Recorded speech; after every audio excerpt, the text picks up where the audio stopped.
Soomaaliya ayaa si rasmi ah ugu biirtay habka isqiimeynta iyo dib u eegista maamul wanaagga ee Afrika ee ABRAM oo ah habraac uu aasaasay Midowga Afrika si dalalka xubnaha ah ay isu qiimeeyaan isula xisaabtamaan isla markaana u horumariyaan maamul wanaagga, hufnaanta iyo tayada hay'adahooda dawladeed. Ku biiristan ayaa lagu xaqiijiyay intii uu socday kala fadhigii 35aad ee madasha hogaamiyaasha dalalka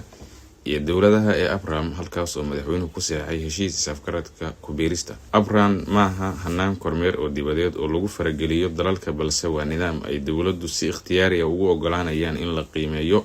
siyaasadooda iyo hay'adahooda iyo nidaamyadooda maamul si loo ogaado meelaha horumar laga sameeyay iyo meelaha u baahan in dib u habeyn iyo tayeyn lagu sameeyo.